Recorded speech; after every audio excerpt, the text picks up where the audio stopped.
théorie du Big Bang, c'est un sujet que j'ai choisi parce que c'est souvent controversé dans nos milieux chrétiens. Mais lorsqu'on parle de, et j'aimais le titre, est-ce que Dieu se prouve par la science? En fait, Dieu n'a pas besoin d'être prouvé, il est Dieu.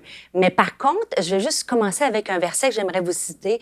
Dans Romains, c'est écrit au chapitre 1, au verset 20, ça dit « La puissance sans limite de Dieu et ce qu'il est lui-même sont des réalités qu'on ne voit pas, mais depuis la création du monde, l'intelligence peut le connaître à travers ce qu'il a fait. » Alors, ce qui est important, c'est de savoir que lorsqu'on regarde la nature, il y a une perfection partout dans tout ce qu'on voit, autant dans l'infiniment grand que dans l'infiniment petit.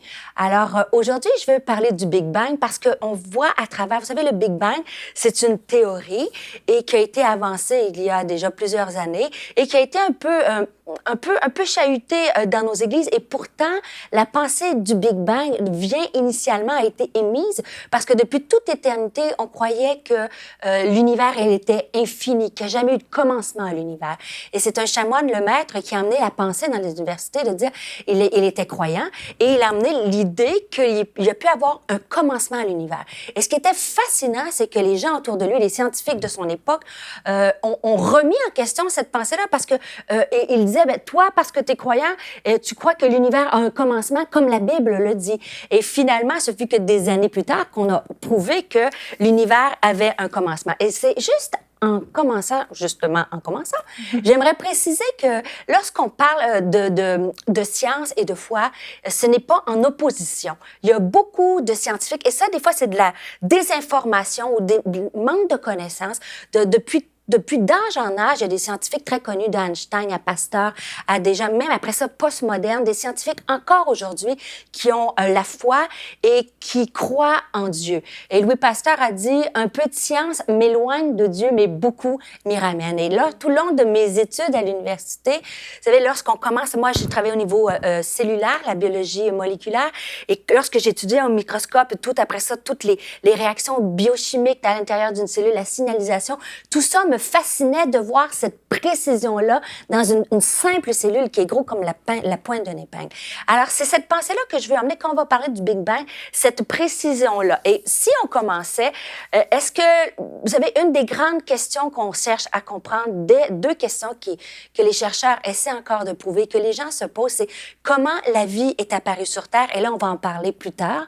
Mais aujourd'hui, je voulais parler, la grande question que les gens cherchent à comprendre, c'est comment l'univers et tout ce qu'il contient, comment l'univers a commencé. Et c'est pour ça qu'aujourd'hui, une des théories, et je dis bien une théorie, qui est la plus probable, c'est qui expliquerait le commencement de l'univers, c'est la théorie du Big Bang. Et avant de vous poser la question, êtes-vous pour ou contre le Big Bang? Et souvent, je donne beaucoup de conférences sur ce sujet-là, à main levée, êtes-vous pour, êtes-vous contre? Et il y en a qui sont contre. Et là, je me passe à travers les années et je dis, pouvez-vous m'expliquer qu'est-ce que le Big Bang? Et là, les gens me disent, ben, j'ai aucune idée, c'est quoi? Donc, c'est difficile d'être contre quelque chose qu'on ne connaît pas. Et c'est un peu le livre que j'ai écrit, c'est d'emmener des réflexions et de la connaissance pour une meilleure prise de position. Vous pouvez terminer l'émission être en désaccord avec moi, j'ai pas de problème. Mais au moins, qu'on puisse faire avancer les connaissances. Et si je pars à la base, je ne vous ferai pas un cours de science, soyez assurés. Prenez une grande respiration. Il n'y aura pas d'examen. Ça va être simple. Mais juste mettre la table avant de regarder aux Écritures, si vous êtes d'accord avec moi. Alors, qu'est-ce que le Big Bang? Le Big Bang, c'est un modèle qu'on dit cosmologique dont se servent les scientifiques pour décrire l'origine, le commencement et l'univers et l'évolution de l'univers. Le Big Bang reste un modèle qui explique. Le Big Bang n'est pas une science, c'est quelque chose qui décrit comment les choses ont pris place. Ce qui enlève rien à Dieu, puisque Dieu, c'est lui qui est le créateur de toutes ces choses-là. C'est comme je vous dis, je vous donne un plan qui décrit les choses que Dieu a inventées. Alors, c'est ça l'idée du Big Bang. Des fois, ça fait peur parce qu'on associe Big Bang et théorie d'évolution. Darwin a dit qu'on descend du singe, donc je suis contre l'évolution, je suis contre le Big Bang. Mais c'est deux choses complètement différentes. Alors, aujourd'hui, c'est ce modèle-là. Si je vous le décris en quelques lignes, OK? Allons-y. On prend une grande respiration. Je sais qu'il y en a certains, la physique, c'est loin, les mathématiques, mais c'est assez simple. La théorie du Big Bang, qu'est-ce que c'est? les scientifiques nous disent que le Big Bang a pris place il y a cela quelques milliards d'années, c'est-à-dire 13,5 milliards d'années, et que depuis ce commencement-là, l'univers est en expansion. Si vous écoutez beaucoup d'émissions sur la science, vous allez voir qu'ils nous disent que l'univers est en expansion. Le deuxième point à retenir de cette grande théorie-là, c'est qu'en quelques instants, une puissante et inimaginable source d'énergie créa ou se transforma en deux gaz, hydrogène et hélium. C'est les seules choses que je veux dire. Hydrogène, hélium, c'est pas important. C'est l'idée que, bang, il y a une explosion et de cette énergie créatrice-là, il y a ces gaz-là qui sont formés ensemble et de ces nuages de gaz-là a apparu toutes les planètes, le système solaire qu'on a aujourd'hui, les étoiles, les galaxies, ainsi de suite. Ces deux gaz sont à l'origine de l'univers et vont constituer l'univers. Sous les conditions de température du cosmos et sous l'action de la force gravitationnelle, qui a créé la force gravitationnelle? Alors, dans cette théorie-là, on reconnaît qu'il y a des forces naturelles, dont la gravité qui est nécessaire dès le commencement pour qu'il y ait le Big Bang. Sous ces conditions-là, ces gaz vont s'assembler, former et, comme je vous l'ai dit, engendrer les étoiles, les planètes et les galaxies. Alors, si on s'arrête quelques instants, pourquoi, pour moi, le Big Bang est une théorie qui pointe vers le Dieu créateur pour moi? Parce que si je vous arrête un instant, essayez d'imaginer la plus grosse source d'énergie, la plus grande explosion que vous pouvez vous imaginer. Si moi, à mon esprit, à moi, la plus grande explosion, c'est Hiroshima. Boum! OK? Qu'est-ce que l'explosion d'Hiroshima a emmené? C'est le désordre, le chaos, tout est détruit, c'est la mort. Et lorsqu'on arrive au Big Bang, les scientifiques nous disent que c'est une explosion d'énergie et que cette explosion d'énergie va donner quelque chose, comme je vous ai dit dans Romain, qui est parfaitement régulé. Et dès le commencement, il y avait des forces gravitationnelles, il y avait des forces nécessaires. Déjà, ça prend quelque chose en arrière. Enlevez l'idée de Dieu. Pensez-y comment ces forces-là ont été créées. Est-ce que c'est possible que Dieu est le concepteur initial de ça? Et par la suite, cette explosion va donner un univers qui est parfaitement régulé, pile poil.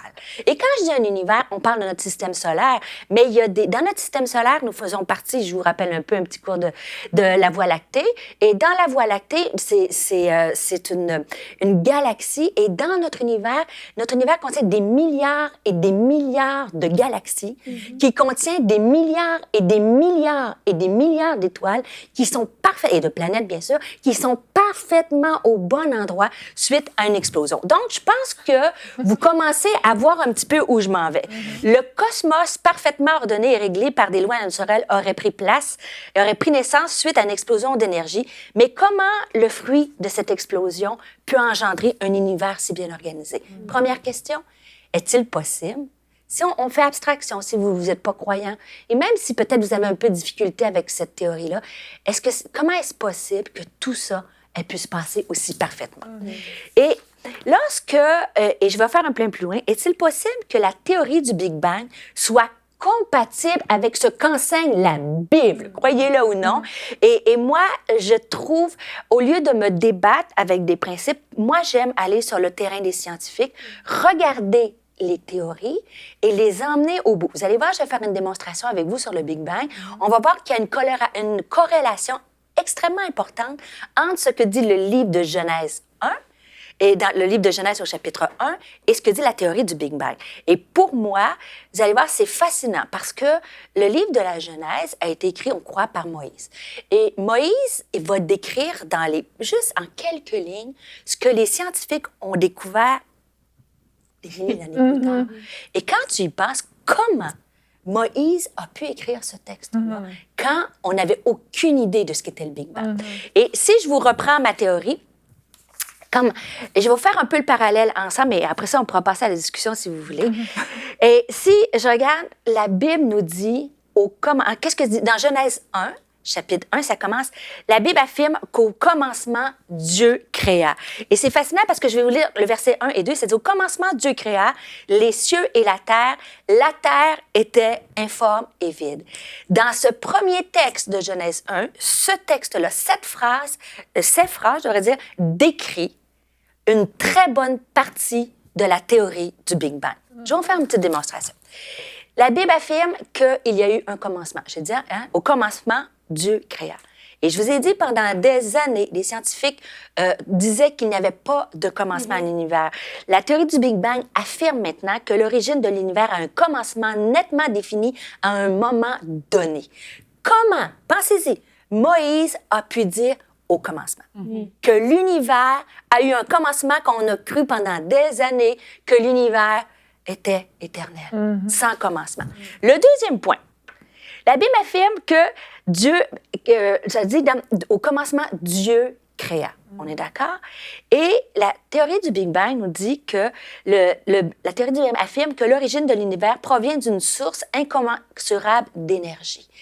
Qui est la plus grande source d'énergie que Dieu? Et quand on parle avec des scientifiques, et moi j'adhère, je crois, à la théorie du Big Bang, lorsque je parle à des scientifiques, personne ne peut m'expliquer encore aujourd'hui d'où provient cette source d'énergie. On comprend le bang, mais cette matière-là, comment l'énergie a pu se transformer en matière? Imaginez l'énergie. Vous savez, le Soleil dégage une puissance incroyable. Il y a des milliards de soleils dans notre galaxie. Il faut être plus puissant que ce qu'on crée. Donc, le résultat est extrêmement puissant, mais imaginez cette force. Et selon moi, c'est ce que je pose la question dans mon livre. Est-ce que c'est possible que ça soit Dieu? Et moi, bien sûr, je crois, puisque je suis une créationniste. Et la Bible nous dit que Dieu, au commencement, Dieu créa. Et c'est fascinant parce que c'est une création, le terme créer, c'est ex nihilo. Dieu a créé à partir de rien quelque chose qui a fait l'univers au complet. Et je vais aller un peu plus vite. Et après ça, ça dit, au commencement, Dieu créa les cieux et la terre. C'est dit que les cieux et la terre ont été créés ensemble. Mais savez-vous ça fait pas si longtemps que ça qu'on a découvert que les cieux et la terre ont été créés ensemble? Parce que le Big Bang nous dit que cette source d'énergie-là, qu'est-ce que j'ai dit au début? Elle a créé 2 gaz, de l'hélium et de l'hydrogène. Et ça, ces 2 gaz-là, c'est ce qui a fait les cieux et c'est ce qui a fait la terre. Comment Moïse a pu savoir que les cieux et la terre ont été créés simultanément? Et après ça, avec tous les processus, les formes. Et le dernier point, ce qui est fascinant, c'est que le texte nous dit « Il créa les cieux et la terre était informe et vide ». Vous savez, pendant longtemps, on a cru que la terre était plate. Et Moïse, lui, a su, à travers le mot informe et vide, c'est tohu-bohu, incandescent, quelque chose qui brûle. Comment, dans le terme qu'il a utilisé, il pouvait savoir que c'était cette forme-là qu'allait devenir la planète? Et moi, ça me touche et je me dis, il n'y a aucune contradiction pour moi entre le texte de Genèse et au contraire, moi, ça me donne encore plus que la Bible est inspirée par Dieu. Il n'y avait que le Dieu créateur qui pouvait inspirer cette création-là à un homme. Et c'est pour ça que je me dis, des fois, on pense que la science... Dieu, il n'a pas besoin de se défendre, il est Dieu, il est tout-puissant. Des fois, on a peur d'une théorie, on a peur des avancées scientifiques. Dieu est parfait, sa création est parfaite et il connaît tout, il sait tout, il est omnipuissant, il est présent. C'est fascinant aussi. Et juste vous encourager une pensée spirituelle, c'est que Dieu peut créer à partir de rien. Dans ta vie personnelle, dans ta vie, dans ta famille, dans tes enfants. Des fois, on a l'impression qu'on n'a rien. Mais Dieu peut créer à partir de rien. Et quelque chose qui est tohu-bohu, informe et vide, peut devenir quelque chose qui est complètement parfait et précis. Donc, c'est ma pensée du jour. Retrouvez la suite de ce programme dans l'émission Bonjour chez vous sur ENCI TV.